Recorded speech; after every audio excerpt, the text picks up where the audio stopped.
네, 안녕하십니까. 2022 KF 글로벌 한국학 포럼을 찾아주신 현장 참가자 여러분과 온라인으로 함께하고 계신 모든 분들께 진심으로 감사의 말씀 드립니다. 저는 오늘 행사 진행을 맡은 KF 한국학사업부 윤창식 부장입니다. 네, 감사합니다. 오프닝 영상은 어떻게 보셨습니까? KF 창립 30주년을 기념하여 그동안 KF가 걸어온 발자취를 한눈에 볼 수 있어 뜻깊은 감회를 느낄 수 있었던 것 같습니다. 이번 포럼은 해외 한국학 패러다임의 변화와 미래 발전 방향이라는 주제로 다양한 국가에서 귀한 발걸음을 해주신 한국 연구자 여러분들을 모시고 알찬 세션들을 준비했습니다. 바쁘시더라도 끝까지 함께 해주시면 대단히 감사드리겠습니다. 그럼 한국국제교류재단 이근 이사장님을 모시고 본격적인 개회식을 시작하도록 하겠습니다. 이사장님을 큰 박수로 맞아주시기 바랍니다.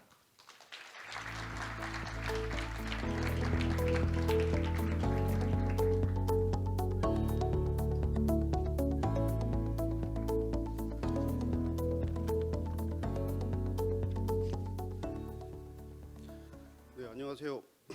국제교류재단에서 이사장을 맡고 있는 이근입니다.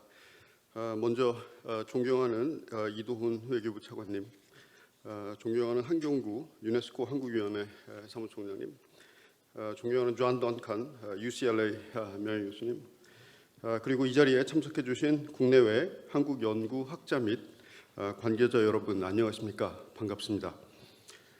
전 세계가 아직 코로나19로 어려운 시기에 2022년 KF 글로벌 한국학 포럼을 직접 찾아주신 여러분께 진심으로 감사와 환영의 말씀을 드립니다. KF 글로벌 한국학 포럼은 재단 창립 30주년을 맞아 당초 작년 12월에 개최될 예정이었으나 당시 코로나19 재유행으로 개최 시기가 수년된 바 있습니다.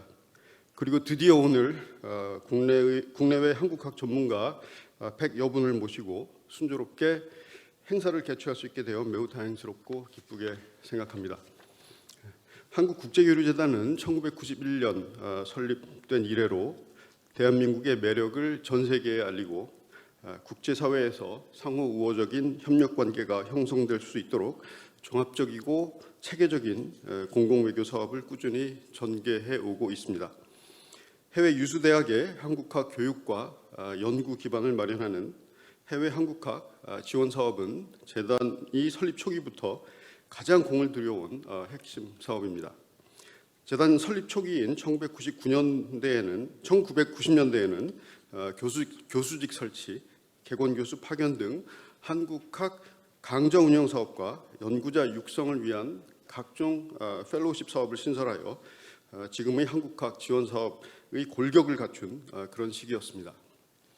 무엇보다 이 시기에는 해외 유망 대학을 한국학 진흥 중점 대학으로 선정하고 재단의 한정된 예산을 선택적으로 집중 투입함으로써 지원 파급 효과를 높이고 한국학 발전 기반을 조기에 구축하기 위해 주력한 그런 시기이기도 했습니다.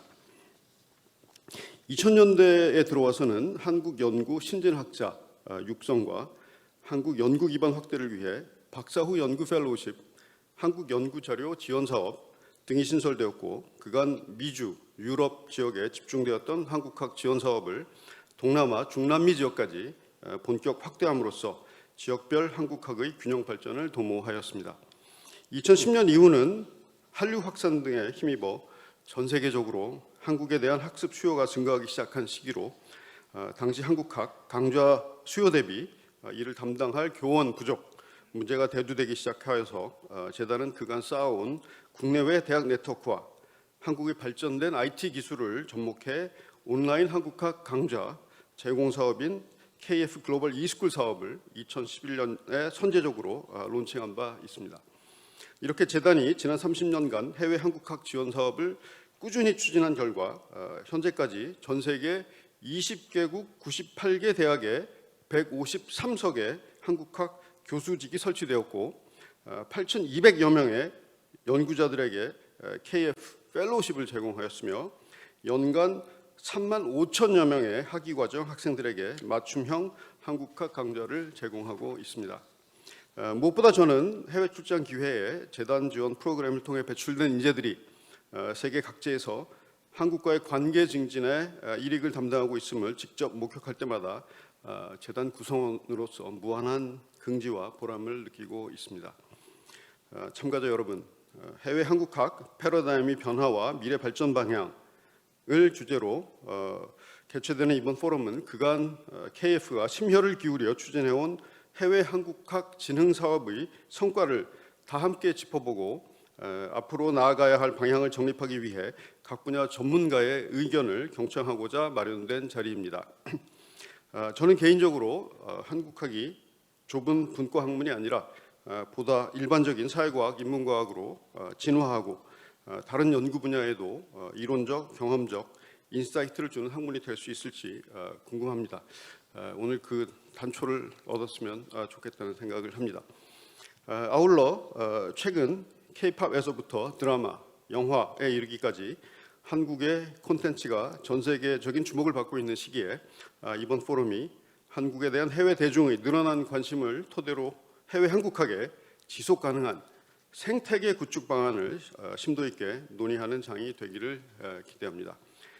끝으로 바쁜 일정 중에도 귀중한 시간을 내어 참석해 주신 모든 참석자 여러분께 다시 한번 감사드리며 재단 창립 30주년을 기념해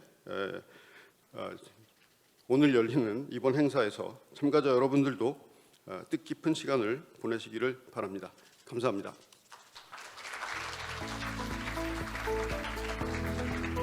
네, 이근 이사장님 좋은 말씀 감사합니다. 30주년을 기념하는 이번 포럼의 의미를 잘 말씀해 주신 것 같습니다. 다음은 바쁘신 가운데 함께해 주신 이도훈 외교부 제2차관님의 축사를 청해 듣도록 하겠습니다. 차관님을 큰 박수로 맞아주시기 바랍니다.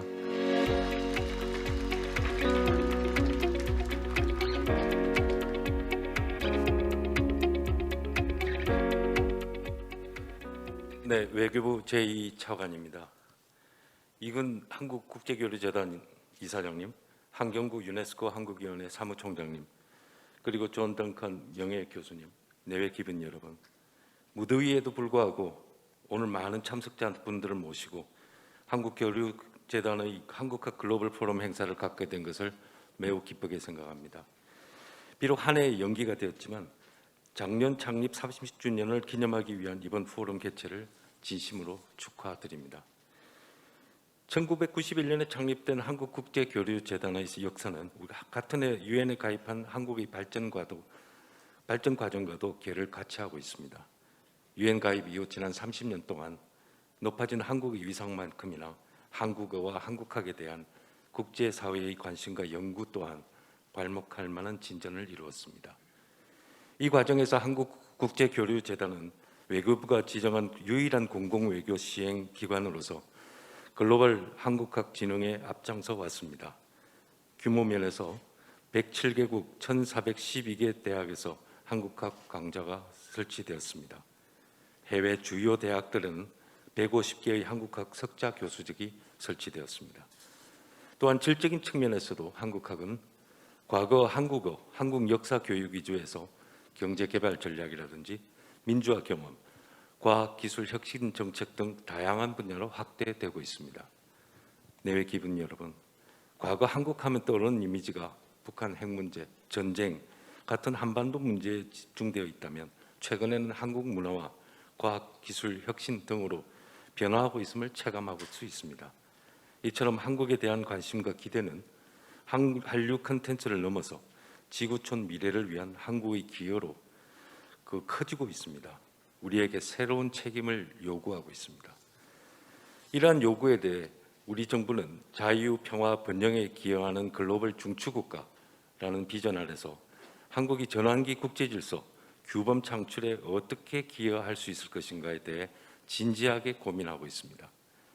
공공외교 총괄부서인 외교부로서도 이러한 비전에 걸맞는 한국학 발전을 위해서 한국학, 한국어에 대한 글로벌 저변 확대를 공공외교의 중점 과제로 선정하였습니다. 이를 위해서 170여 개 재외공간 네트워크를 활용해서 한국학 사업의 전 세계적 확산과 발전을 위해 보다 적극적인 지원을 해 나갈 계획입니다. 한국국제교류재단의 한국학 저변 확대 노력도 이러한 시대적 조류에 맞춰서 진화되어야 할 것으로 봅니다. 먼저 글로벌 가치 구현에 기여하는 한국의 의지와 노력이 부각될 수 있도록 힘을 모아주시면 감사하겠습니다. 전후 성공적인 재건 경험을 토대로 우크라이나의 재건 복구를 위한 협력이 좋은 예라고 생각하고 있습니다. 2030 부산 세계 박람회 유치를 위한 우리 정부의 노력 또한 더 나은 지구촌 미래를 위한 우리의 정책적 의지를 반영한 것입니다. 한편 한류의 높은 인기가 해외 대중의 한국학에 대한 관심으로 이어져서 상호 상승할 수 있도록 할 필요가 있다고 봅니다. 재단에서 BTS와 협업하여 개설한 한국학 강의 e스쿨의 수강자가 14,000여 명으로 크게 증가한 것은 좋은 사례라고 봅니다.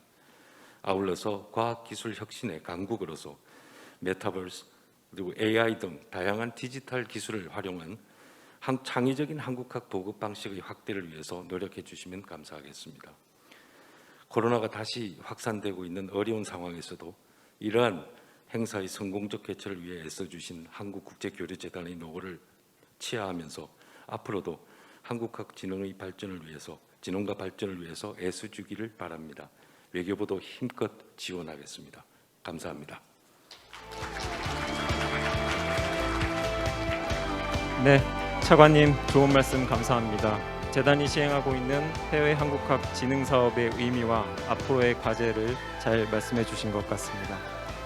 이어서 한경구 유네스코 한국위원회 사무총장님의 축사가 있겠습니다. 사무총장님을 무대 위로 모시겠습니다.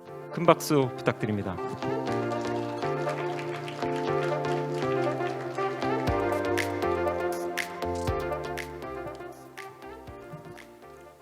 네, 이도훈 외교부 이차관님, 이근 한국국제교류재단 이사장님, 존 덩컨 교수님 등 전 세계에서 한국학을 연구하고 계신 국내외 여러 전문가 여러분, 그리고 존경하는 내외 귀빈 여러분, 저는 그 과거에 연구자로서, 그러니까 이제 발표, 사회, 토론 그렇게 그 KF 글로벌 한국학 포럼에 참석할 때면 축사라는 건 이제 형식적이고 좋은 말이니까 그냥 빨리 끝나기를 바라면서 듣는 둥 마는 둥 하고 이제 스마트폰을 보고 있었습니다. 제가 오늘 축사를 하게 되니까 생각이 좀 달라집니다. 여러분 집중해 주십시오. 무엇보다도 2022년 KF 글로벌 한국학 포럼에서 축사를 하게 된 것을 매우 기쁘게 생각합니다. 더구나 기쁨과 의미가 큰 것은 제가 현재 사무총장으로 있는 유네스코 한국위원회가 한국학의 발전 과정에서 매우 큰 역할을 했기 때문입니다. 주저하시다시피 유네스코는 2차례 세계대전을 겪으며 출범했는데 국민들 간의 무지와 오해, 편견과 증오가 전쟁의 원인이라고 보았습니다. 평화는 정부 간의 정치적, 경제적 교섭만으로는 불충분하며 인류의 지적, 도덕적 연대 위에 기반해야 영속적이다. 이런 생각에서 유네스코는 문화 간의 이해, 특히 이제 동서의 문화적 가치에 대한 상호 이해 프로젝트를 비롯해서 많은 노력을 해왔습니다. 유네스코 한국위원회 또한 한국이 전쟁의 상흔을 딛고 일어나는 노력이 한창이던 1950년대 후반부터 한국에 대한 이해를 심화하고 확산시키는 일을 시작했습니다. 1957년에는 당시 국내 학계 최고 전문가들의 참여로 일종의 한국 문화 백과사전이라고 할 수도 있는 유네스코 한국 총남을 발행했고 1960년에는 그 영문판 유네스코 코리안 서베이를 발간했으며 1961년에는 코리아 저널을 창간했습니다. 처음에는 이렇게 이제 학술적 성격을 띤 월간지였습니다만 전문 학술지로 발전하면서 한국학 연구와 교육에 많은 기여를 했습니다.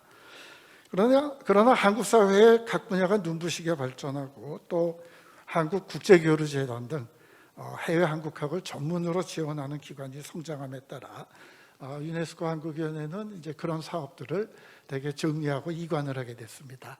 그러나 여전히 큰 관심을 가지고 지켜보고 있고 지원을 하고 있습니다.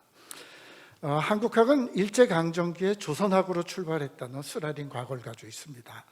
한국은 해방이 되자마자 분단과 전쟁이라는 참혹한 경험을 했고 유엔 가입마저 1991년까지는 불가능했기 때문에 오늘날과 같은 글로벌 시대에도 여전히 많은 사람들이 한국의 고유한 것을 탐구하고 한국 문화의 특성과 전통을 천명할 것을 한국학에 기대하고 있습니다. 또한 그러한 압력도 거셉니다. 저희 유네스코 한국위원회의 한국학 관련 노력 역시 그 저변에는 국제사회에서 한국과 한국 문화를 소개하고 또 인정을 받으려는 욕구가 강력히 작용하고 있던 것 또한 사실입니다. 그러나 글로벌 시대의 한국학은 한국적인 것을 연구하고 한국의 특성을 밝히는 것 가지고는 만족할 수 없습니다. 한국에서 또는 한국과 관련해서 발생하고 진행되는 다양한 사건과 프로세스 속에서 보다 보편적인 것들을 찾아내고 그 의미를 탐구함으로써 인간과 세계에 대한 이해를 보다 심화시키는 데 기여하는 그러한 한국학이 되어야 할 것입니다. 특히 우리는 코로나19를 겪었습니다.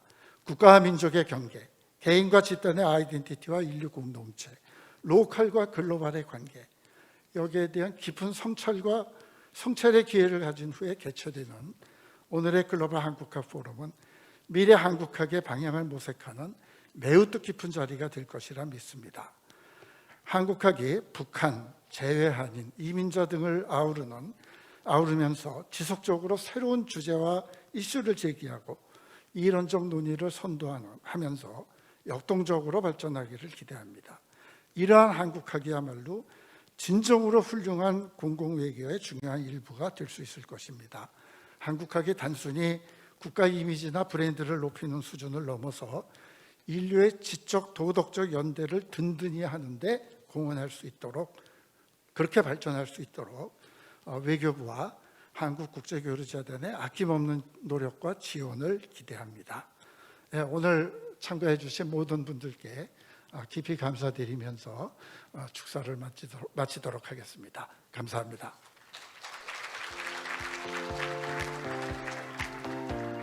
네, 한경구 사무총장님, 재단에 대한 애정 어린 말씀 진심으로 감사드립니다.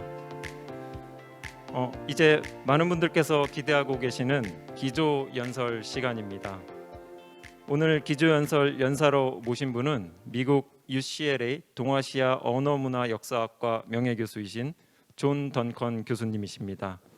교수님께서는 미국 아시아학회의 한국학위원회 위원장을 거쳐 한반도 문제를 걱정하는 학자연맹 운영위원, 세계한국학센터 컨소시엄 집행위원장과 한국국제교류재단 중남미 이스쿨 프로그램 집행위원을 역임하셨습니다.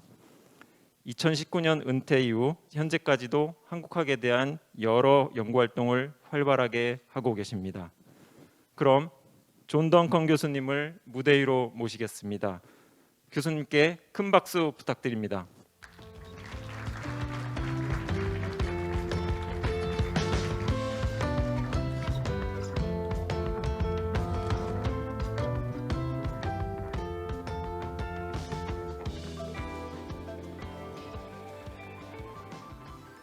이거 벗어도 되겠죠? 덥네요.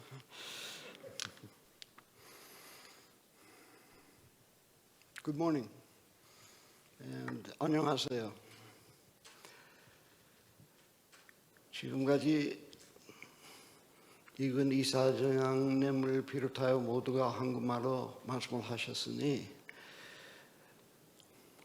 저도 한국말로 해야 되지 않을까 생각도 하고 있습니다.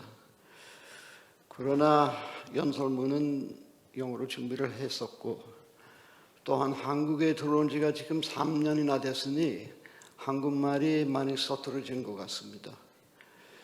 그래서 양해를 구하고 영어로 말씀드리도록 하겠습니다. First, thank you for the very kind. 네, 우선 친절한 소개 말씀 감사합니다. 그리고 한국국제교류재단과 이근 이사장님께 이렇게 중요한 자리에 초청해 주신 점에 대해서 감사의 말씀드립니다. 오늘 함께하게 되어서 매우 기쁩니다. 그리고 또 영광스럽기도 합니다. 왜냐하면 여러분들께서도 잘 아시다시피 본 행사가 한국국제교류재단 창립 30주년을 기념하는 자리이기 때문이기도 합니다. 그리고 아마 여러분들 모두 다 KF의 역할이 얼마나 중요했는지는 잘 아실 것입니다. 한국학의 세계화에 중심적인 역할을 해온 재단이 지난 30년 동안 얼마나 많은 노력을 했는지에 대해서 여러분들이 잘 아시리라 생각을 하는데요. 저는 오늘 한국학 학자로서의 경험에 대해서 먼저 말씀을 드리고 해외 한국학 발전사에 대한 제 관점을 말씀을 드리기 위해서 왔습니다. 더불어서 현장에서 느끼는 문제점들이 무엇이며 앞으로 글로벌 한국학의 미래에 대해서 제가 갖고 있는 생각에 대해서 공유를 해달라는 요청을 받았는데 20분 동안 말씀드리기에는 정말로 방대한 주제가 아닐까 싶습니다. 그래도 끝까지 저와 함께 제 말씀 경청해 주시면 감사하겠습니다. 한국과의 첫 인연은 60년대로 거슬러 올라갑니다. 그 당시 제가 미군이었는데 제가 DMZ에서 2년 동안 이제 복무를 했었습니다. 물론 그 당시에 가장 좋았을 때는 아니었다라고 생각을 합니다. 좋지 않았던 그런 시기이긴 했었습니다만 그래도 제가 끝까지 살아남았습니다. 그런데 제가 미군이었던 당시에 한국과 한국 사회에 정말로 매료되었습니다. 그래서 제가 한국어를 배우고 한국 사회와 한국 문화 역사에 대해서 제가 미군 복무하던 시절에 배우기 위해서 많은 노력을 하였습니다. 제가 군복무를 마친 이후 다시 한국으로 돌아와서 1년 동안 어학 실력을 쌓기 위해서 부단히 노력을 했습니다. 그리고 이후에 고려대학교에 입학을 했습니다. 대학원 과정이 아니라 고려대 입학해서 학사 학위를 받았습니다. 한국사에 대한 학사 학위를 받았고 그 이후 대학원 진학을 위해 미국으로 돌아가서 워싱턴 대학교에서 한국사 박사 학위를 받았습니다. 그런 다음에 30년에 걸쳐서 UCLA에서 한국사, 한국사상 그리고 한국어에 대한 학부 과정에서 강의를 하였습니다. 270명에서 280명 정도 정말로 지나치게 많다라고 느낄 정도의 학생 수들을 자랑했던 그런 강좌에서 강의를 하였고요. 그리고 대학원 과정에서도 한국사 강의를 하였는데 그뿐만 아니라 40명이 넘는 박사학위 학생들의 논문 심사 감독 또는 심사위원회 위원으로서도 활약을 했습니다. 미국과 캐나다 등 여러 국가에서 온 학생들의 논문 심사를 맡았고요. 그래서 꽤나 바빴습니다. 그리고 저는 아이다호 대학, 그리고 큐슈 대학, 하버드 대학, 그리고 스페인의 말라가 대학 등에서 방문 연구원으로 재직을 하였습니다. 다 정말로 좋은 경험이었는데요. 많은 것을 배울 수가 있었습니다. 그뿐만 아니라 여러 학자들과 미국 외 국가들이 주를 이루었는데 공동 강의도 진행을 했고요. 한국 교수들과도 공동 연구도 진행을 했고 공동 강의도 하였습니다. 그리고 아시아와 중남미 또 유럽 등지의 학자들과 다수의 국제 공동 연구 프로젝트를 진행을 했습니다. 그래서 제가 이러한 경험들을 바탕으로 한국학 관련해서 제 말씀을 드리도록 하겠습니다. 자, 그러면 해외 한국학의 발전에 대해서 말씀을 드리도록 하겠습니다. 물론 한국인들도 당대 초기부터 관련 연구를 꾸준히 해왔습니다.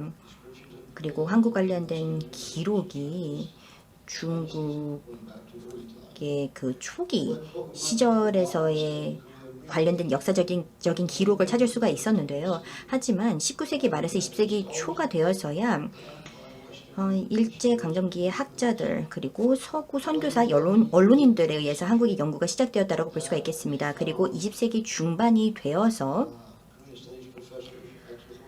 한국학 교수들이 서구권 대학에서 전교원으로서 한국학을 연구하고 가르치기 시작을 했다고 볼 수가 있겠습니다. 제가 70년대 대학원 공부를 시작했을 당시로 거슬러 올라가 보도록 하겠습니다. 영어권에서는 한국학 박사학위 과정이 물론 있었습니다. 하버드, UC 버클리, 하와이, 워싱턴대 그리고 콜롬비아대 정도에서 그런 과정들이 존재하긴 했었습니다. 하지만 소수에 불과했습니다. 그리고 이 어학 과정이 주를 이루고 있긴 했었습니다만 한국 관련된 학부 과정 수업이 브링검영 대학교, 또 영국의 스와스, 프랑스의 이날코 등에서 제공이 된 바 있습니다. 소련의 일부 대학들과 또 프랑스의 일부 대학들도 있었습니다만 관련돼서 제가 다 일일이 호명을 하기 위해 한다면 시간이 많이 걸릴 것이기 때문에 그 정도만 간략하게 말씀을 드리도록 하겠습니다. 일단 제가 살펴본 바로는 한국학 관련된 박사과정이 존재하는 대학이 한 40여 개 있습니다. 그리고 학사학위 과정을 제공하고 있는 수많은 대학들이 이제는 존재합니다.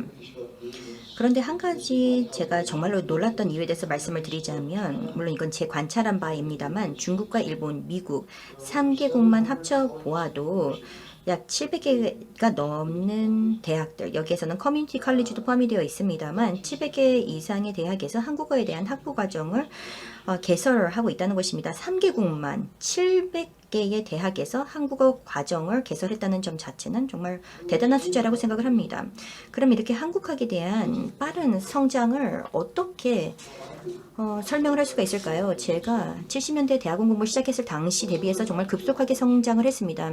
어떠한 긴 요소들이 있을까요? 물론 몇 가지는 자명한 이유들이 존재합니다. 한국의 경제 성장, 그리고 세계 외교 무대에서 중요한 중진국으로서의 한국의 부상도 하나의 주요한 이유로 들 수가 있겠습니다. 그리고 북한과의 지속되는 긴장 관계, 또 한일 간의 지속적인 긴장과 갈등, 그리고 한국의 대중문화, 그런 세계적인 인기가 그 이유가 될 수 있겠습니다. 하지만 그 외 덜 자명하지만 여전히 중요한 또 다른 요인들이 존재합니다. 몇 가지만 예로 들자면 바로 미국과 캐나다 등의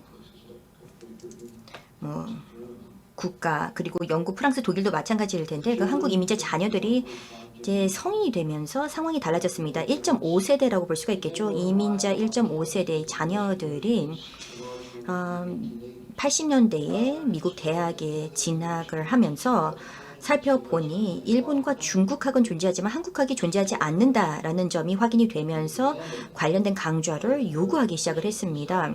그래서 한국에 대한, 또 한국어에 대한, 또 한국 문화에 대한 강좌를 요구하기 시작을 했습니다. 그래서 대학들은 여기에 대해서 긍정적으로 화답을 했습니다. UCLA도 그렇게 긍정적으로 대응을 했던 대학 중 하나였는데요. 이렇게 한국에 대한 그런 강좌에 대해서 적극적으로 대응을 했고, 저는 그러한 학생들의 도움과 그들의 지지와 열성 덕분에 저로서는 이런 한국어 강좌에 수학을 할 수 있었던 수혜자가 되었다고 생각을 합니다. 그래서 그 학생들에게 항상 감사하게 생각을 하고 있습니다. 그리고 이어서 90년대에 접어들면서 이 이민자 가정이 1.5세대가 박사학위를 획득을 하면서 미국과 곳곳에서의 한국학 교수로 부상하기 시작을 했습니다. 이것도 제가 보기에는 매우 중요한 변화가 아니었나라고 생각을 합니다. 네, 그래서 미국과 또 일부 지역에서의 상황에 대해서 간략하게 말씀을 드렸습니다만, 하지만 한국 내에서도 여러 기관들의 중요한 역할에 대해서도 간과할 수는 없다고 생각을 합니다. 한국학이 전 세계적으로 확대해 나갈 수 있었던 데에는 이런 한국 대학들의 역할이 중요했다고 생각을 합니다.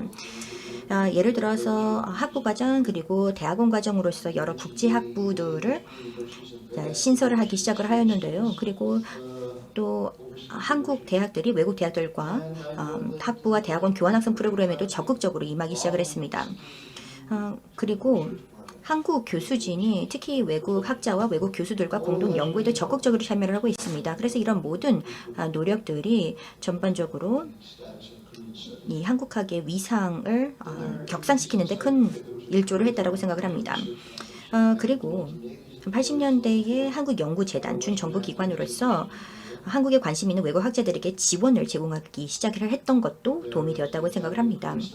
그리고 한국학중앙연구원도 2000년대 중반부터 정말 적극적으로 이 부분에 임해왔고, 2007년부터 세종학당이 지역사회 그리고 학교에서 한국어 교육을 제공하기 시작했던 것도 주요했다고 생각을 합니다. 하지만 저는 여러 기관 중에서도 한국국제교류재단 KFI 역할에 대해서 강조하고 싶습니다. 이 재단이 오늘 행사의 주체 기관이어서가 아니라 KF야말로 해외에서 한국학이 본격적으로 성장하기 시작했던 때에 결정적인 역할을 했기 때문에 그 재단의 역할에 대해서 주목을 하고 싶습니다. 사실 앞서 이사장님께서 말씀해 주셨던 내용과 앞으로 이어질 말씀은 조금 중첩될 수 있긴 하겠습니다만 간략하게 말씀을 드리도록 하겠습니다. 재단에서는 이런 교수직을 신설하고 기금을 조성하고 도서관 장소를 지원하고 한국학 대학원생 장학금을 지원했을 뿐만 아니라 한국에서 방한, 현장 연구 및 어학 연수를 위한 펠로십 프로그램 등을 제공을 했습니다. 그리고 한국학 협회의 자금 지원 등 다양한 노력을 기울여왔습니다. 저는 제가 그 자료를 보면서도 느꼈던 것이 재단이 여러 가지 노력을 했구나. 해외에서 한국학을 위해서 많은 노력을 했구나 하는 것을 볼 수가 있었습니다. 하버드 대학, 컬럼비아, 뉴펜 등 대학이 있었습니다만 UCLA가 언급이 되지 않더라고요. 네, 그래서 저는 그 부분에 대해서 그래서 꼭 정정을 하고 싶었습니다. 혹여라도 그 부분에 대해서 오해가 없기를 바랍니다. UCLA에도 정말로 적극적으로 임했다는 점을 말씀을 드리고 싶습니다. 재단에서 많은 노력을 했다라고 말씀을 드렸는데요. UCLA 경우에 대해서 말씀을 드리도록 하겠습니다. 사실상 재단에서 12개의 UCLA 한국학 교수직 중 3개의 설치에 재정적인 지원을 제공을 했습니다. 또한 대학의 도서관의 한국 장소에 대해서 엄청난 지원을 재단에서 해주었습니다. 그뿐만 아니라 UCLA 대학원생들을 위한 다수의 장학금 제도도 마련을 해주었습니다. 그리고 KF는 저희가 우리의 교수진으로 커버하지 못하는 분야에 대한 방문 학자들에 대한 자금 지원을 제공을 하였고 또 기금을 위한 종잣돈도 제공을 해줬던 것이 바로 한국국제교류재단입니다. 그리고 더불어서 중남미 이스쿨 프로그램에 대한 재정적인 지원도 제공을 했죠. 2011년에서 14년 사이에 UCLA 통해서 관련된 재정이 집행이 되었는데 그 당시에 저도 함께했던 기억이 있습니다. 그래서 UCLA와 그리고 2014년 이후에 누에보 레혼 자치대 멕시코에서의 대학에서 이런 중남미 이스쿨 프로그램을 재단을 필두로 하여서 진행이 되었습니다. 그래서 재단의 이런 엄청난 도움과 지원과 리더십이 없었더라면 재단에서 이렇게 전 세계적으로 많은 대학과 교육 프로그램이 존재하지 못했을 것이라고 생각을 합니다. 제가 양적인 성장에 대해서 말씀을 드렸습니다. 한국학이 이런 양적인 성장을 분명해왔던 것은 사실입니다만 또 다른 성장을 우리는 목도한 바 있습니다. 바로 한국학의 그 범주와 초점이 바뀌어갔다라고 생각을 합니다. 80년대까지 거의 서구에서 인문학은 거의 전근대 역사와 문학 연구에만 국한되었던 것이 사실입니다. 그리고 사회과학은 대부분 정치학 및 국제관계학이 주를 이루었고 물론 일부 소수의 인류학, 사회학, 언어학, 경제학자들이 존재하긴 했습니다. 그런데 이제 인문학을 보면 대부분 한국의 근현대사를 주로 다루면서 역사와 문학에 대한 기존의 틀에서 벗어나기 시작을 했는데요. 그래서 종교, 민족, 음악학, 예술, 미술사, 영화 등 학문으로 영역을 확장하기 시작을 했습니다. 이것은 참으로 바람직한 전개라고 생각을 합니다. 그리고 사회과학을 들어보자면 이전보다도 교수진이 크게 증가했습니다. 사회학, 경제학, 언어학, 또 법학 등 다양한 분야의 교수진의 수가 늘어났던 것도 고무적이라고 생각을 합니다. 그리고 인문학자들과 사회학자들 간의 학제 간 연구도 크게 증가하였습니다. 젠더, 이민, 입양, 노동 등의 다양한 다학제적인 연구 주제에 대해 이런 여러 학자들이 참여를 하고 있습니다. 그래서 정말로 고무적인 때라고 생각을 하고요. 또 한국학의 또 다른 중요한 변화가 출판물의 증가라고 생각을 합니다. 이제 한국 시리즈를 출판하고 있는 여러 대학들이 존재합니다. 스와스, 하와이대, 워싱턴대, 미시간대, 캘리포니아대 그리고 하버드대를 포함한 여러 주요 영어권 출판사에서 한국어 시리즈를 출판을 하고 있고 네덜란드, 칠레, 러시아 등지의 대학에서도 엄청나게 많은 그런 한국학 학술지 출판을 해왔습니다. 제가 대학원 수학을 처음 시작을 했을 때 2개, 3개 내지는 4개 정도의 영문으로 된 한국학 저널이 존재했습니다. 하지만 제가 최근에 집계를 해본 바에 따르면 전 세계적으로 한국학 학술지가 많습니다. 20개가 넘는 것이라고 보이고 있는데요. 한국에서 유럽에서 뭐 북미권은 물론이고 곳곳에서 한국과 관련된 학술지가 또 출판이 되고 있습니다. 대단한 변화라고 생각을 합니다.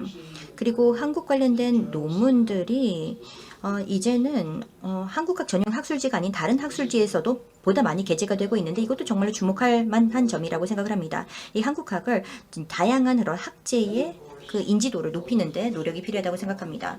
그리고 오늘날에는 뭐 유튜브도 들어가 보시면 저와 같은 사람들이 한국에 대해 많은 학술 강연을 하는 모습들을 볼 수가 있을 것입니다. 그래서 간단하게 말씀을 드리자면 마침내 한국은 세계적인 학술 무대에서 입지를 점하게 되었다라고도 말씀드릴 수가 있겠습니다. 하지만 지금 현재 한국학의 현황에 대한 몇 가지 우려가 있습니다. 일부는 제가 개인적으로 생각하는 어떤 전근대 학자로서 가지고 있는 우려이고 어떤 우려들은 조금 전반적입니다.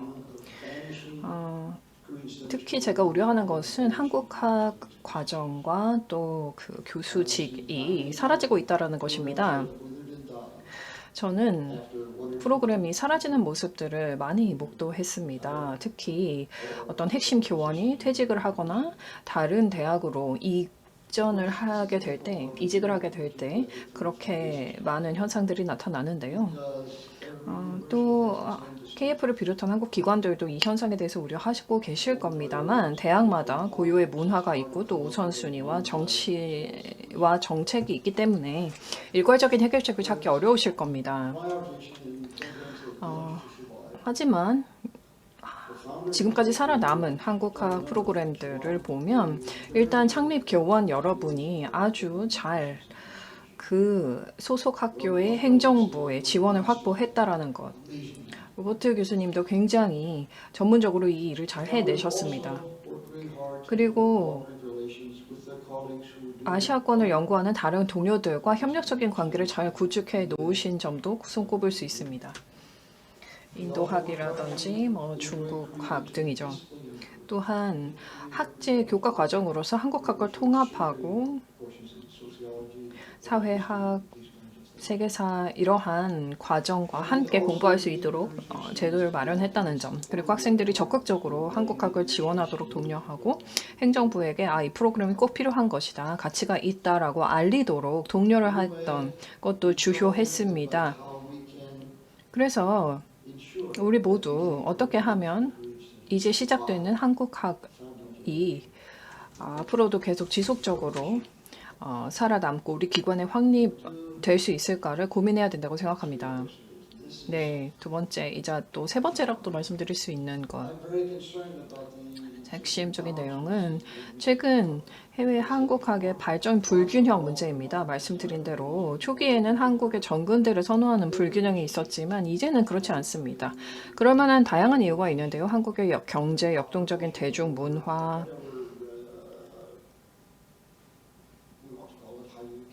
한류, K-팝 이렇게 이름 붙여지고 있죠. 이러한 것들이 나타나면서 학생들이 현대 연구로 많이 유치가 되었고 전 근대 학자의 또 최근에는 이론적인 동향도 있었습니다. 식민지 이후에 한국 근현대를 연구하는 그러한 학생들이 더 많아졌고 또 특히 전근대학자의 취업이 어렵다라는 점도 작용했습니다. 최소한 미국의 경우에는 대학이 좀 예전에 오래된 그런 시대를 연구하는 교수들보다는 좀 더 섹시한 최근에 어떤 한국을 연구하는 학자들을 고용을 하고자 합니다. 학생들이 그래야 더 많이 진입을 할 테니까요. 하지만 제 생각에는 한국학 박사과정을 둔 모든 기관은 한 명 이상의 전근대 역사학자를 교원으로 둬야 한다라고 생각합니다. 왜냐하면 많은 경우에 아주 뛰어난 젊은 학자들이 다소 수상적인 결론을 근대 한국의 대변환의 성격에 대해서 내리는 경우를 봤는데요. 바로 한국 전근대에 대한 교육이 부재했기 때문입니다. 셋째, 언어 문제입니다. 저를 아시는 분들은 제가 이 이야기를 많이 하는 것 아실 텐데요. 킹 박사님과 저희가 항상 분개하는 문제입니다.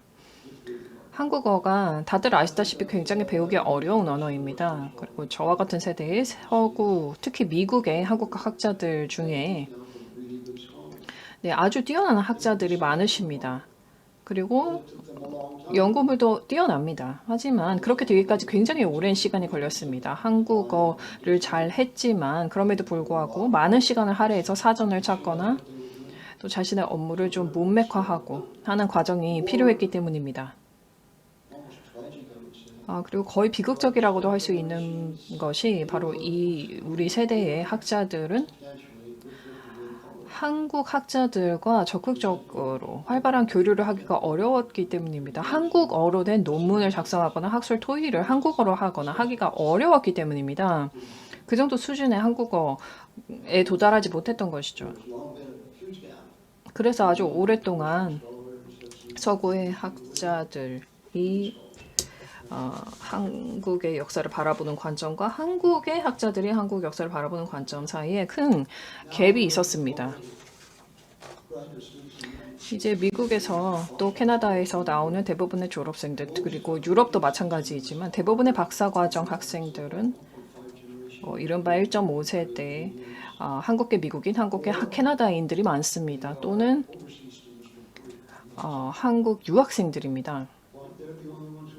왜냐하면 이들만이 그렇게 공부를 할 정도 수준의 한국어가 숙련이 되어 있기 때문입니다. 대부분 서구 대학에서 제공하는 한국어 학 과정이 굉장히 제한적입니다. 2년 과정, 3년 과정 정도입니다. 그리고 4년간 대학 수준의 어학 강의를 듣는다고 하더라도 실제로 한국 원사료와 2차 사료 등을 연구를 할 수 있는 수준에 도달하지는 못합니다. 그리고 미국과 캐나다 그리고 유럽도 아마 마찬가지겠지만 우리 행정부에서 많은 압력이 있습니다. 이제 학위를 이제 4, 5년이 지나면 박사학위를 학생들이 따야 된다. 학위 소지자를 배출해 내라라는 압력이 있는 것입니다. 그런데 이러한 기한 제한을 두면 5년 이후로는 대학의 지원금을 받을 수 없다라는 것입니다. 그래서 한국어 숙련도가 아주 높은 학생이 아니면 성공적으로 5년 내에 한국 인문학을 전공하여 박사학위를 받기 어렵습니다.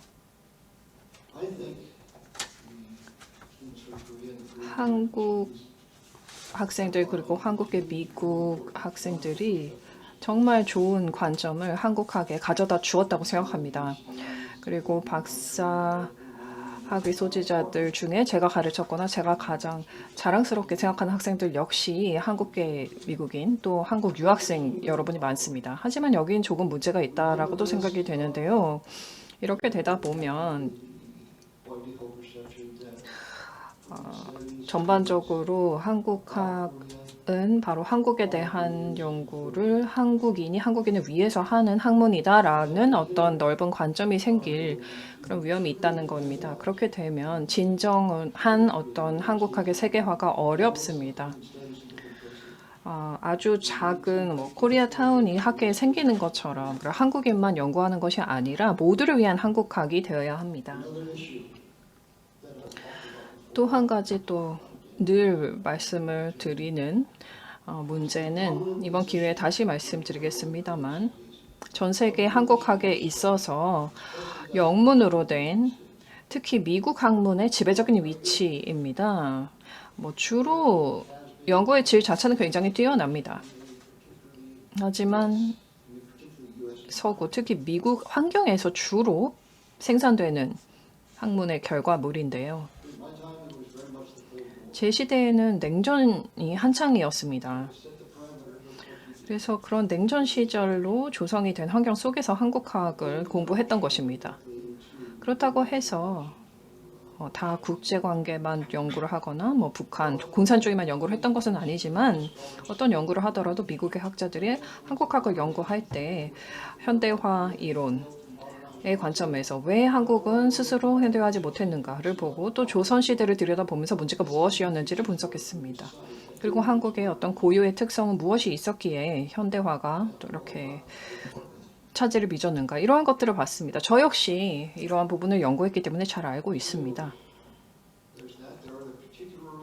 그리고 미국과 한국 간의 특정한 어떤 관계도 있죠.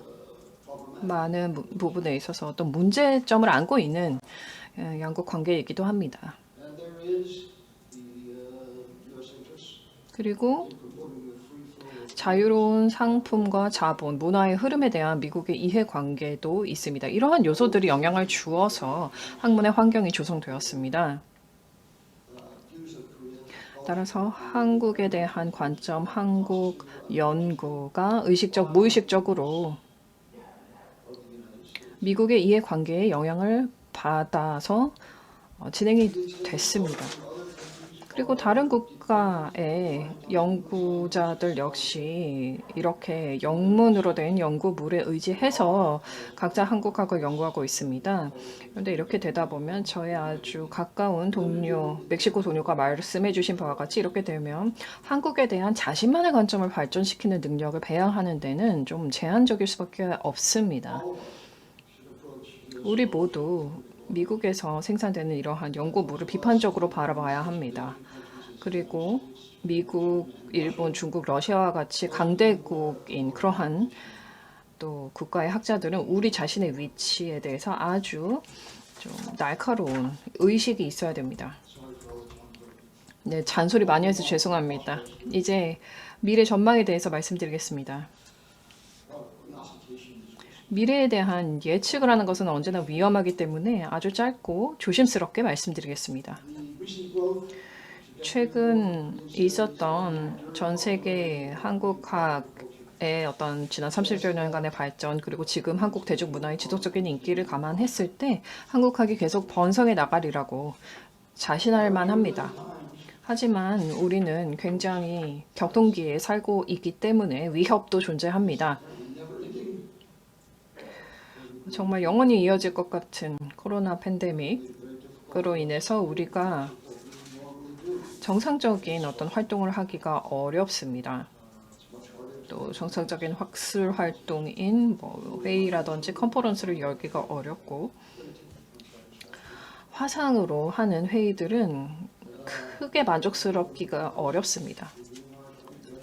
강의조차, 학부 및 대학원 과정의 강의조차 대면으로 하기가 어려워졌습니다. 제가 마지막으로 가르쳤던 강의에서 7, 8명의 학생들밖에 없었고, 한 명만 로스앤젤레스에 있었으며 한 명은 일본, 중국, 베이징, 뉴욕, 캐나다 이렇게 흩어져 있었고 한 자리에 모이지 못했습니다. 대면으로 교류를 하면서 건설적인 어떤 의미 있는 발전을 할 수 있는데 이것이 어려웠던 것이죠. 팬데믹뿐만 아니라 기후변화,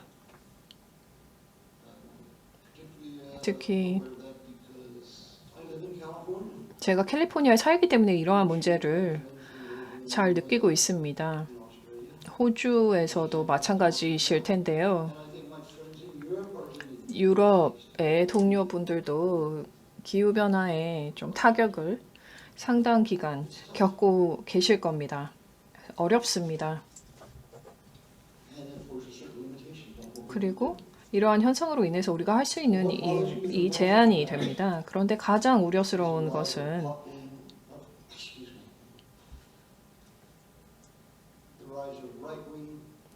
우익 포퓰리즘 민족주의가 고개를 들고 있다는 사실입니다. 한국학은 우리가 지난 몇십 년간 진행하는 것을 목도했던 세계화로 큰 혜택을 입었습니다. 그런데 보수적인 어떤 포퓰리즘, 우익들이 도널드 트럼프의 미국 제일주의 슬로건과 같은 방식으로 고개를 들었고, 이러한 현상은 사실 세계화에 대한 대항 측면으로 등장했습니다. 저는 이렇게 되면 사고가 폐쇄되고 외국이나 외국 문화에 대해서 배우고자 하는 어떤 관심도가 떨어질까 걱정이 됩니다. 그래서 이 문제에 대해서 아주 깊이 있게 고민해야 된다고 생각합니다. 우리가 이 문제를 어떻게 해결할까? 아주 어려운 이 환경과 상황을 어떻게 타개할까를 고민해 봐야 합니다. 하지만 결론적으로 60년 가까이 제가 살펴본 결과 한국은 여러 어려움을 잘 극복해 왔습니다. 극빈 60년대 제가 직접 목격했습니다. 그리고 반복적인 금융 위기 97년이 가장 컸지만 그 외에도 여러 차례 있었습니다. 또 북한의 위협, 군사 쿠데타, 정치적 억압 모두 잘 극복했습니다. 따라서 조심스럽게 낙관합니다. 한국과 한국학은 자금의 난관을 뚫고 또 앞으로도 번성해 나갈 것이라고 생각합니다. 또 한 가지 말씀드리겠습니다. 제가 오랫동안 강한 생각을 갖고 있었던 점이기 때문입니다. KF가 보여준 리더십에 대해서 언제나 아주 인상 깊게 잘 지켜봤습니다. 많은 분들이 적극적으로 또 이사장님으로서 역임을 해주셨고 늘 비전과 리더십을 갖고 임해 주셨습니다. 지금 다 익은 이사장님께서도 몸소 보여주고 계시는 것입니다. 하지만 동시에 KF 직원 여러분이 정말 함께 일하기가 훌륭한 분들입니다. 지식도 풍부하고 열정적이며 전문적이십니다. 따라서 KF를 창립해 주신 분들 그리고 그 고위층의 리더십에도 감사하지만 일반 직원 여러분 정말 실무적으로 일선에서 그간 일해 주신 여러분께 특히 감사드립니다. 감사합니다. 네, 존 던컨 교수님, 그동안 글로벌 한국학의 발전 과정과 주요 이슈를 명료하게 잘 짚어주신 것 같습니다. 네, 아까 교수님께서 언급하신 대로 저희 오프닝 영상에 UCLA가 빠져 있지만 교수님께서 지난 30년간 재직하셨던 UCLA는 전 세계에서 가장 다양한 한국학 프로그램과 프로그램 운영 중인 대학이고 저희 재단과도 아주 오랜 관계를 유지하고 있는 대학이라는 점 오해 없으시기 바랍니다. 네. 다시 한번 교수님의 훌륭한 연설과 한국학에 대한 애정에 감사드립니다. 앞으로 좋은 연구를 부탁드립니다. 박수 한번 부탁드립니다. 네, 이로써 2022 KF 글로벌 한국학 포럼 개회식을 마치고 잠시 쉬었다가 무대가 준비되는 대로 다음 세션을 시작하도록 하겠습니다. 그럼 잠시 후에 뵙겠습니다. 감사합니다.